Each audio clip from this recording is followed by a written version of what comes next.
Alors on suit depuis quelques semaines maintenant les pas de Jésus quand il était sur terre, à travers l'évangile de Luc. Comme on l'a lu dans les premiers chapitres, Luc a fait un travail de recherche, d'information historique à partir de témoins qui ont vu Jésus, qui l'ont vu vivre, qui l'ont vu avec ses disciples évoluer sur terre. Et donc ce qu'on lit aujourd'hui, c'est le témoignage de ce qui s'est réellement passé. Donc on est encore au début de l'évangile. Jésus vient tout juste de choisir ses disciples et depuis quelques semaines, il va de ville en ville où il fait des guérisons, où il fait des miracles, il s'adresse aux foules et il guérit même, il ressuscite même un mort, comme on l'a vu il y a quelques semaines. Alors donc c'est dans ce contexte qu'on retrouve Jésus. Il est donc avec ses disciples. Et le texte qu'on étudie aujourd'hui, si j'avais une tagline à donner, si j'avais un slogan à lui donner, ce serait celui-ci: parle-moi de tes péchés et je te dirai comment tu aimes Jésus. Alors le message de ce matin va suivre la chronologie du texte avec une première partie sur l'attitude des deux personnages principaux, donc la femme pécheresse et Simon, vis-à-vis de Jésus. Et dans une deuxième partie, on va voir leur attitude à chacun vis-à-vis de leur propre péché. Et puis dans une troisième partie, on verra quelques applications du texte. Alors je vous invite à reprendre le texte et à reprendre la lecture au verset 36. Un pharisien invita Jésus à manger avec lui. Jésus entra dans la maison du pharisien et se mit à table. Donc Jésus est invité chez ce pharisien qui s'appelle Simon. Et dès le début du texte, on voit que les choses ne se passent pas exactement comme on le prévoirait. Donc voici le contexte pour mieux comprendre la normalité de la situation. Depuis le début de l'évangile de Luc, comme on l'a vu, les pharisiens, donc c'est une partie du peuple juif, ne semblent pas être de très bons amis pour Jésus. Si on regarde un peu plus tôt dans les chapitres précédents, au chapitre 6 et au verset 7 et 11, on voit donc Luc qui écrit: les pharisiens surveillaient attentivement Jésus pour voir s'il ferait guérison. Pour le voir s'il faisait une guérison le jour du sabbat. Ils espéraient ainsi trouver un motif d'accusation contre lui. Et un peu plus loin, on lit: les pharisiens furent remplis de fureur et se mirent à discuter entre eux sur ce qu'ils pourraient entreprendre contre Jésus. Donc c'est plutôt étonnant que Jésus soit invité chez un pharisien. En tout cas, on comprend que c'est pas forcément une invitation amicale à laquelle il répond. Et donc c'est hyper étonnant, d'autant plus de voir Jésus qui s'y rend. Et de manière assez directe. C'est un peu comme l'esclave de l'officier romain qui devait être guéri. Jésus est invité, Jésus accepte, il y va, il se met à table. C'est direct. Et donc dès le début de ce texte, on voit que la normalité qui consisterait pour Jésus à refuser cette invitation, chez ceux qui voulaient le stopper, qui lui en voulaient, la normalité est inversée. Jésus, en fait, est assez choquant puisqu'il va manger chez ses ennemis et lui, il trouve ça normal, ça ne le gêne pas. En fait, Jésus répond à l'invitation du pharisien comme il répond à l'invitation d'autres pécheurs. Autrement dit, le pharisien a autant besoin de Jésus que la femme a besoin de Jésus, par exemple, dans cette histoire. C'est ce qu'on va voir dans les versets suivants. En fait, Jésus va chez le pharisien parce qu'il a effectivement quelque chose à lui montrer. Alors, reprenons la lecture au verset 37. Une femme pécheresse qui se trouvait dans la ville apprit qu'il était à table dans la maison du pharisien. Elle apporta un vase plein de parfums et se tint derrière, aux pieds de Jésus. Elle pleurait. Et bientôt, elle lui mouilla les pieds de ses larmes, puis les essuya avec ses cheveux, les embrassa et versa le parfum sur eux. Il y a donc une femme qui surgit dans la maison de Simon en plein repas. La première chose choquante, c'est qu'elle est connue pour avoir une vie de débauche. Autrement dit, c'est une prostituée certainement. Et elle est connue pour ça dans la ville. Donc a priori, elle n'a rien à faire chez le pharisien, qui est quelqu'un de notable, qui n'est pas en relation avec ce type de personne. Donc c'est une honte pour lui qu'elle soit là, c'est une honte pour elle aussi d'être ici. Et en plus, elle se contente pas d'être là, passivement. Elle fait tout un tas de choses bizarres. Imaginez un petit peu la scène. Jésus est à moitié allongé sur un divan. À l'époque, dans l'Antiquité, quand on mangeait, c'était à moitié allongé sur le divan, autour de tables garnies de nourriture, et une femme s'approche de Jésus par derrière, par l'extérieur du cercle, puisqu'il devait certainement avoir les jambes un petit peu pliées. Donc c'est au milieu de cette scène qu'elle surgit. Cette femme s'approche directement donc des pieds de Jésus. Et elle tient dans ses mains un vase de parfum. Et elle se met à pleurer. Elle se met tellement à pleurer qu'elle mouille les pieds de Jésus. Elle les mouille tellement qu'elle a besoin de ses cheveux pour sécher les pieds trempés. Et puis ensuite, elle les embrasse et elle verse du parfum. Bref, elle fait tout ce qu'il ne faut pas faire. Elle est hyper démonstrative. Parce que pleurer au point de mouiller des cheveux, je vous laisse imaginer la quantité de larmes qu'il doit y avoir, les sanglots qu'on doit entendre aussi. Alors qu'ils sont à table en fait. En plus, elle fait ça auprès d'un homme, auprès de Jésus. Et puisqu'elle sèche les cheveux avec les pieds avec ses cheveux doivent certainement être détachés, ce qui à l'époque ne se faisait pas en présence d'hommes, de détacher ses cheveux. Et elle fait des choses en plus physiquement très intimes. Elle touche les pieds, elle les embrasse.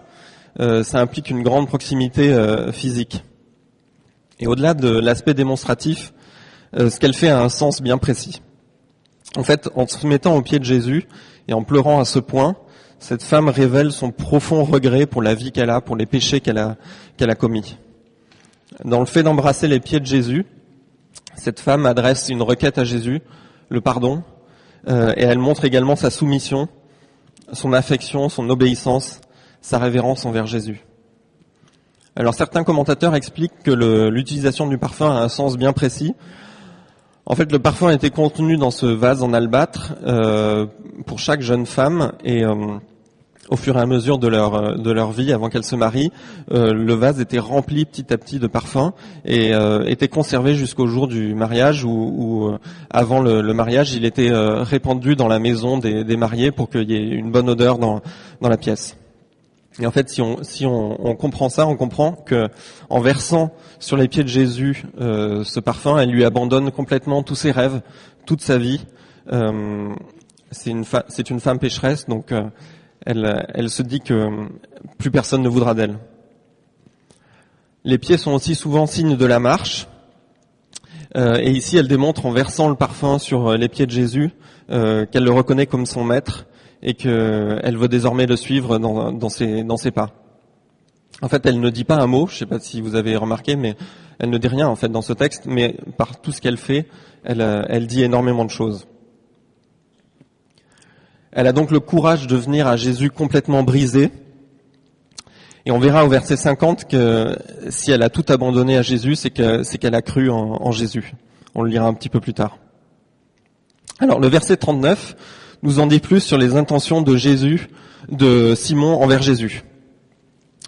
Donc on lit au verset 39, quand le pharisien qui avait invité Jésus vit cela, il se dit en lui-même, si cet homme était prophète, il saurait qui est celle qui le touche et de quel genre de femme il s'agit. Il saurait que c'est une pécheresse.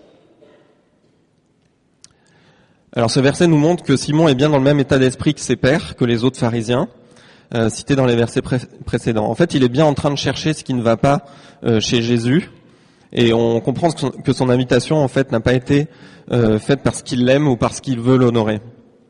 C'est ce que dit Jésus au verset 44, et ça nous en dit encore plus sur les pensées qu'il a, sur les dessous de cette fameuse invitation. Alors, je vous invite à lire les versets 44 à 46. On reviendra au verset 40, mais ça nous en dit plus sur ce qui se passe réellement dans cette invitation. Donc, au verset 44, on peut lire « Puis Jésus se tourna vers la femme et dit à Simon, « Tu vois cette femme, je suis entré dans ta maison et tu ne m'as pas donné d'eau pour me laver les pieds. Mais elle les a mouillés de ses larmes et les a essuyés avec ses cheveux. Tu ne m'as pas donné de baiser, mais elle, depuis que je suis entré, elle n'a pas cessé de m'embrasser les pieds. Tu n'as pas versé d'huile sur ma tête, mais elle a versé du parfum sur mes pieds. » Alors voici quelques éléments de contexte pour vous donner une bonne idée de l'ambiance à partir de ce qu'on apprend ici. La coutume de l'époque, quand on recevait des invités chez soi, consistait d'abord à embrasser par un baiser de bienvenue son invité. Ensuite, on lui proposait de se laver les pieds, puisqu'il marchait avec des sandales, donc les pieds étaient sales. Et ensuite, on leur proposait de mettre de l'huile sur leur tête c'était de l'huile d'olive souvent mélangée avec des épices pour qu'ils se rafraîchissent du soleil et de la chaleur. En fait, le pharisien est bien au courant de toutes ces traditions et pourtant il n'en a fait aucune. Il a sciemment failli à tous les codes de politesse et ça nous montre bien l'état de son cœur et ses intentions malveillantes envers Jésus. Alors si on prend dans le contexte d'aujourd'hui, pour que ça nous parle, ça serait comme si aujourd'hui vous receviez un invité chez vous et que vous ne lui proposez pas de prendre son manteau pour le débarrasser. Donc il arrive chez vous, il reste avec son manteau.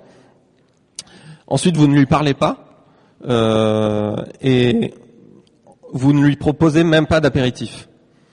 Ça c'est la description de la réception à laquelle est convié Jésus. Donc ça c'est clairement la réception de quelqu'un que vous n'appréciez pas. Si c'est quelqu'un que vous aimez, vous ne vous comportez pas comme ça avec lui. Et cela va même encore plus loin. On voit que Simon s'adresse à Jésus quand il l'appelle, donc il l'appelle maître. Alors qu'en fait tout montre que cela n'est pas son maître. Maître à l'époque ça voulait dire rabbin, donc ça voulait dire qu'il considérait Jésus comme quelqu'un qui pouvait être honoré, comme une autorité respectée. Et en fait cette phrase est assez ironique, voire méprisante. En fait, c'est comme si cet invité auquel vous n'avez pas pris le manteau, que vous n'avez pas parlé et auquel vous n'avez pas proposé d'apéritif, vous adressez la parole et c'est comme si vous lui disiez « Oui, très cher, je t'écoute ». C'est clairement décalé par rapport à ce que vous montrez par vos actions. Donc c'est clairement une invitation pas très amicale. C'est d'ailleurs confirmé par les pensées des autres invités qu'on voit dans la suite des versets, au verset 49 notamment. On voit les autres invités, donc certainement les amis du pharisien, qui disent « Ils se mirent à dire en eux-mêmes, mais qui est cet homme qui pardonne même les péchés ?» Ils sont dans cette même remise en question de Jésus et cette même malveillance par rapport à Jésus. Alors cette pensée qu'a Simon au verset 39 montre qu'en fait il ne reconnaît pas Jésus comme prophète, et donc il ne le reconnaît pas comme son Seigneur. Un premier élément d'explication, c'est ce qu'on a vu la semaine dernière, c'est-à-dire que Jésus ne ressemble pas à l'idée qu'il a du Messie qui doit venir. Il s'attend à un Messie qui ne se laisse pas approcher par des prostituées, par des personnes qui ne le méritent pas, par des personnes qui ne méritent pas le Messie. Mais le texte d'aujourd'hui va un cran plus loin. Le rejet que ressent Simon envers Jésus, particulièrement, et envers la femme aussi d'ailleurs, ça ne vient pas seulement du fait qu'il ne voit pas Jésus comme il l'imagine, mais il y a aussi quelque chose d'autre qu'il ne voit pas très bien. Il y a en lui quelque chose d'autre qu'il ne voit pas clairement, et c'est son propre péché. Alors revenons au texte, au verset 40. Donc Jésus, en réponse à ce que pense Simon, lui dit, Jésus prit la parole et lui dit, « Simon, j'ai quelque chose à te dire. »« Maître, parle, répondit-il. Un créancier avait 2 débiteurs. L'un d'eux lui devait 500 pièces d'argent, l'autre 50. Comme il n'avait pas de quoi le rembourser, il leur remit à tous 2 leurs dettes. Lequel des 2 l'aimera le plus ? Simon répondit, « Celui, je pense, auquel il a remis la plus grosse somme. » Jésus lui dit, « Tu as bien jugé. » Alors par cette histoire, Jésus fait le lien entre l'amour qu'on a envers quelqu'un et la grâce que cette personne nous a faite. Simon comprend très bien que le débiteur aime le prêteur parce qu'il lui a fait grâce, et que plus la dette est grande, plus l'amour en retour est fort. On a donc, plus la dette est grande, plus la grâce que fait le prêteur est grande, et plus l'amour du débiteur envers son prêteur est grand. La reconnaissance et l'amour du débiteur pour son prêteur est proportionnel à la taille de la dette annulée, donc du cadeau. Plus le cadeau est grand, plus on aime celui qui nous l'a fait. En tout cas, moi c'est souvent mon cas. C'est bien le problème de Simon en fait. C'est qu'il n'aime pas, car il ne voit pas que la dette qui lui a été remise et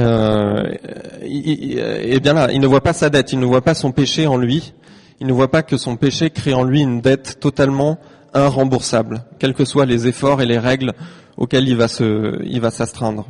En fait, il ne voit pas son péché, donc il n'a rien à se faire pardonner, et donc il ne se sent pardonné de rien. Les versets 41 à 43 expliquent le péché comme une dette impossible à rembourser à Dieu. En fait, il est totalement impossible d'avoir les moyens de rembourser cette dette. Et il nous explique que le pardon de Jésus, c'est l'annulation de cette dette, alors même qu'aucun remboursement n'a eu lieu de notre part, n'a été entrepris. C'est la grâce de Dieu qui annule cette dette que nous avons tous, et c'est Jésus qui est venu vivre sur terre la vie parfaite qu'on aurait dû vivre et qui meurt sur la croix pour payer cette dette et pour porter tous nos péchés. Et la conséquence de l'annulation de cette dette, c'est l'amour de la part de l'endetté envers le prêteur. Donc en fait, ça veut dire que l'amour que l'on a pour Jésus est une conséquence directe de la grâce de Dieu qui nous a donné, Jésus qui nous a donné son pardon. On voit donc dans le texte que ce texte n'appuie pas seulement sur le fait que le pharisien voit plus le péché de la femme que le sien, mais il appuie surtout sur le fait qu'il ne voit pas le sien en fait, il ne voit pas son péché, et par conséquent il n'aime pas Jésus. Le fait que Simon ne voit pas son péché implique qu'il ne voit pas Jésus tel qu'il est, c'est-à-dire celui qui fait grâce, en payant lui-même la dette de ses péchés. En ne le voyant pas tel qu'il est, il ne l'aime donc pas.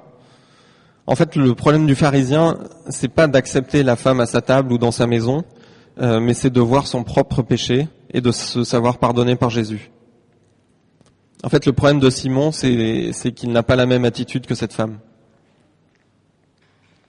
Alors continuons au verset 47. C'est pourquoi je te dis, ses nombreux péchés ont été pardonnés puisqu'elle a beaucoup aimé.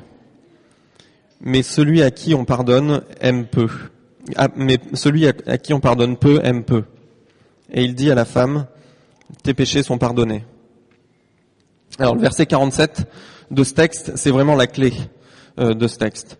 Et mis à part une petite clarification, il est assez tranchant pour qu'il s'explique tout seul. Alors la petite clarification, c'est dans la première partie du verset. En fait, quand on lit la version française et même dans la version grecque, c'est pas extrêmement clair sur est-ce que le pardon des péchés a pour conséquence l'amour ou est-ce que c'est l'amour qui a pour conséquence le pardon des péchés. En fait, la réponse à ce dilemme est assez claire quand on lit la fin du verset et le verset 50 confirme ça. Quand on lit la fin du verset,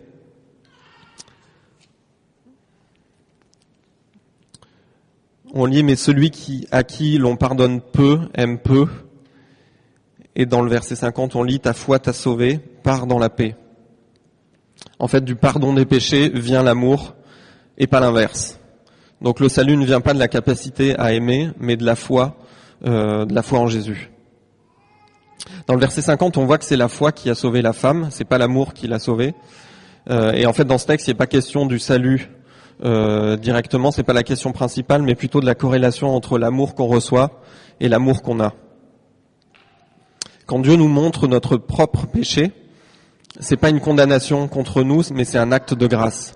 C'est un acte de grâce car il a lui-même porté la condamnation de notre péché. Il a lui-même porté la condamnation qui était imposée par notre péché. Et en fait, quand il nous montre notre péché, c'est une main percée qui nous tend pour offrir son pardon. Cette femme avait certainement entendu parler de Jésus, de ce qu'il faisait. Elle a cru qu'il pourrait pardonner ses fautes. Elle est donc venue à lui telle qu'elle était, mais avec la foi que Jésus la pardonnerait. Elle est sauvée, elle va en paix, puisque ses nombreux péchés lui ont été pardonnés. La dette est payée et elle n'a plus besoin de lutter avec ses propres forces pour rembourser la dette. Ces actions, contrairement aux actions de Simon, sont des actions de reconnaissance dans la paix, alors que les actions de Simon sont au contraire des actions pour gagner ce salut. En fait, il y a une vraie opposition entre les actions de la femme qui sont faites pour remercier Jésus et Simon qui pense que ces actions lui font mériter Jésus. En réalité, l'attitude de ces deux personnes au contact de Jésus viennent de deux attitudes opposées par rapport à leur propre péché. Le pharisien pense être justifié. Après tout, Jésus est venu manger dans sa maison, donc il doit quand même être quelqu'un de bien. Et il n'a pas besoin de Jésus. Et cette femme pécheresse, qui voit totalement la gravité de son péché, est attirée par Jésus et le pardon qu'il offre. Et elle l'aime en retour. Alors ce texte et ces deux personnages amènent plusieurs applications pour nous aujourd'hui. Voici 4 applications que l'on peut tirer du texte. La première application, c'est que ces deux personnages, assez intuitivement, on se dirait que c'est deux personnes différentes et qu'on est soit d'un côté, soit de l'autre. Et si on est du bon côté, si on est du côté de la femme pécheresse, c'est gagné, on est du bon côté. En fait, ces deux personnages peuvent être une seule et même personne à des moments différents de leur vie. Si on est chrétien et qu'on est converti, alors c'est ok. On a cru en Jésus qui nous a délivrés de nos péchés, donc on est légalement sauvé. Mais en fait, on peut avoir une belle conversion et marcher mal ensuite. On peut être chrétien et peu à peu aimer de moins en moins Jésus parce qu'on voit de moins en moins ses péchés. Notre amour pour Jésus peut ne pas se développer.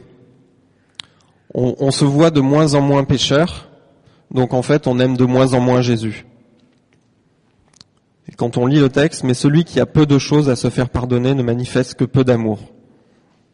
Et c'est pour cette raison-là que la confession est une nécessité vitale pour le chrétien. Et que c'est un moment qui revient chaque dimanche dans notre culte. Sans confession régulière, il n'y a pas de conscience, en tout cas il y a moins la conscience de l'horreur du péché. Si vous ne prenez pas le temps de considérer votre façon de vivre, de parler, de voir Jésus, de sonder ce que vous aimez, par le temps que vous passez chaque journée à telle ou telle activité, vous ne verrez pas votre péché. Et si vous ne confessez pas à Dieu votre incapacité à le suivre, à lui ressembler, eh bien, en fait, vous finirez par ne plus voir vos propres péchés et à vous croire finalement un peu plus digne de Jésus. Quand on n'a rien à se faire pardonner, on aime moins. On peut avoir une belle conversion et marcher mal. Marcher mal, ce n'est pas marcher en péchant, mais marcher en croyant qu'on a peu de choses à se faire pardonner par Jésus. C'est marcher en croyant qu'on pêche pas, en fait. La confession après la conversion, elle ne sert pas à notre salut, sinon une confession suffirait pour toute notre vie. La confession après la conversion sert à notre sanctification. Alors vous dites peut-être, je n'aime pas assez Jésus, je devrais être plus attaché à lui, je voudrais être vraiment beaucoup plus reconnaissant pour ce qu'il est, pour ce qu'il a fait pour moi. Et alors ce texte nous donne la clé. Regardez vos péchés, considérez votre incapacité à racheter vos péchés. Regardez aussi votre incapacité à ne plus pécher, à ne plus augmenter la dette, si on reprend l'illustration de Jésus. Regardez votre incapacité à devenir juste aux yeux de Dieu et vous verrez alors davantage la grâce de Dieu que Dieu vous fait en Jésus et vous verrez alors davantage le prix des péchés à la croix qui a été payé par Jésus. En voyant la grâce de Dieu, vous l'aimerez plus. L'amour est le fruit du pardon que l'on a reçu de Dieu. Et plus la gravité de notre péché, l'ampleur de cette impasse qu'est le péché est grand, plus on prend conscience de la grandeur du pardon qu'on a reçu, et donc plus on aimera Jésus qui a pris sur lui cette dette. Donc la première application, c'est un appel à la confession que nous donne ce texte. La deuxième application, c'est une question. On appelle, en tout cas quand on est chrétien, on appelle souvent Jésus Seigneur. Mais est-ce que ce qu'on fait montre vraiment ce qu'on dit ? Ou sommes-nous comme Simon qui appelle Jésus maître, rabbin, mais qui manifestement ne montre pas ce qu'il dit par ce qu'il fait ? Est-ce que nos actions montrent notre soumission volontaire à Dieu ? La troisième application est assez simple. Aimer Jésus, ça se voit. Le texte interpelle en fait sur la manière dont on manifeste notre amour pour Jésus. Manifestement, si on s'inspire de la femme, on devrait être beaucoup plus émotionnel si on aimait Jésus, comme cette femme. D'ailleurs, il n'y a qu'à ouvrir les psaumes pour le confirmer. Les psaumes sont remplis d'émotions positives, négatives envers Dieu. Donc l'amour de Dieu en nous se manifeste par des émotions extérieures. Mais le point n'est pas de chercher à être émotionnel pour être plus proche de Dieu, mais bien d'évaluer notre amour en fonction des émotions que l'on ressent face à notre péché. Et de ne pas avoir peur de ces émotions.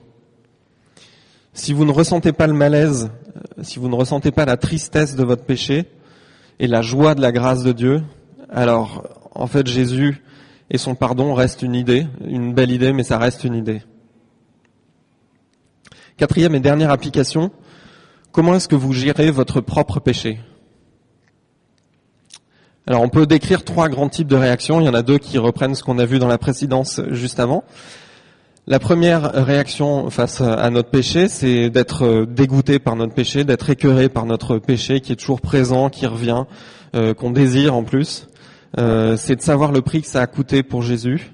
C'est de savoir que Dieu nous pardonne et que cette grâce qu'on a reçue produit de l'amour et de la reconnaissance envers Dieu. C'est la réaction de la femme, parce qu'elle connaît Jésus, par sa foi, elle voit son péché clairement. Elle voit aussi clairement le pardon de Jésus qui la libère totalement du poids de ses fautes. Si vous êtes dans ce cas, merci Seigneur pour les frères et les sœurs que vous êtes dans cette église. Vous êtes inspirants pour ceux qui ne sont pas dans ce cas, et c'est mon cas. La seconde manière de gérer son péché, c'est de se sentir accablé par le poids de votre péché, vraiment écrasé, et de ne pas oser vous approcher de Jésus ou des autres chrétiens. En fait, c'est comme si la femme qu'on a dans l'histoire ne s'approchait pas de Jésus, ne rentrait pas dans la maison de Simon, si elle restait à l'extérieur, si elle restait à la porte. C'est comme si elle se disait, je dois absolument me refaire une nouvelle réputation, arranger un petit peu la situation pour être plus présentable auprès des invités et auprès de Jésus. Si on reprend l'image des prêteurs et des débiteurs, c'est comme si elle se disait, c'est comme si le débiteur se disait, il faut au moins que j'ai remboursé 50% de la dette avant de me présenter en public et à mon prêteur. Sinon je suis pas crédible, je vais me faire rejeter. Et c'est par exemple ceux d'entre vous qui pourraient se dire, je vais dans une église, je fréquente une église le dimanche, mais je préfère rester en retrait. Je m'avance pas trop, je reste bien sur mes gardes. Je cherche pas trop à connaître ces chrétiens, car s'ils savaient ce que j'ai fait, s'ils savaient ce que je pense, s'ils connaissaient ma vie, en fait, je serais certainement exclu, méprisé, jugé. Ou plutôt, ok pour venir le dimanche au culte, mais fréquenter un groupe de communauté où on va devoir échanger sur notre quotidien, parler de nos défis, prier ensemble, parler de la Bible, ça c'est trop pour le moment, c'est trop tôt. Je dois régler certains trucs dans ma vie avant de pouvoir être droit dans mes bottes dans ces moments-là. Sinon, je risque de me faire coincer, mon image risque de s'écorner, s'ils voient que je connais pas tellement ma Bible, s'ils voient que je sais même pas prier, ou s'ils voient que je fais n'importe quoi le samedi soir. Vous voyez l'idée ? Mais s'il y a un lieu pour être à l'aise quand on est brisé, quand on se sent pécheur, c'est bien l'église. L'église, c'est avant tout une réunion de pécheurs, où chacun devrait se sentir à l'aise d'être pécheur et de ne pas chercher à faire bonne figure, puisqu'on sait tous qu'on ne vaut pas mieux l'un que l'autre. En fait, on devrait se sentir à l'aise d'être pécheur, non pas parce qu'on est pécheur, mais parce qu'on sait qu'on a tous ce même besoin du pardon de Jésus. Ce texte nous appelle à ne pas nous cacher, à ne pas se priver de Jésus et à ne pas se priver des chrétiens quand on a péché. Ce texte met le doigt sur l'urgence d'appartenir à une communauté chrétienne pour qui est accablé par son péché et a soif d'être libéré et soif d'aimer. Le troisième type de réaction face à son péché, c'est de se dire qu'on n'est finalement pas si mauvais que ça. C'est la réaction de Simon qu'on vient de voir, et si c'est votre cas, alors priez.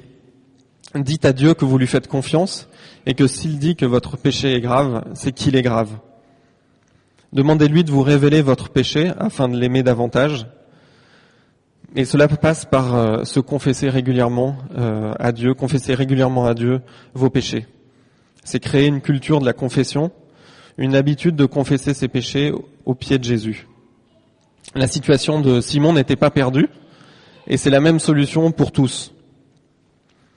Vous ne pouvez pas rattraper vous-même vos péchés, alors faites comme lui, invitez Jésus, mais pas pour les mêmes raisons. De la même manière que Jésus s'est rendu chez le pharisien, alors il répondra à votre invitation et il vous montrera clairement qui il est, votre péché, et il vous fera goûter son pardon et sa grâce pour que vous l'aimiez.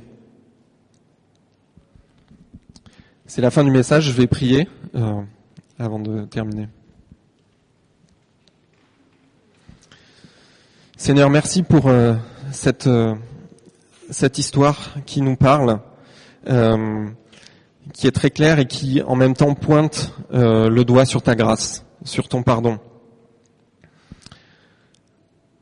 Seigneur, on se sent tous concernés par ce manque de clairvoyance sur notre propre péché, par ce manque d'amour aussi envers toi. Et Seigneur, je te prie de nous donner des yeux pour voir notre péché tel que toi tu les vois. Je te prie de nous donner de ressentir le poids immense de nos fautes. Et Seigneur, permets aussi que ce réflexe d'aller à tes pieds pour recevoir ton pardon et ta grâce se développe en nous. Père, remplis-nous de ton amour en retour pour que nous te le manifestions. Amen.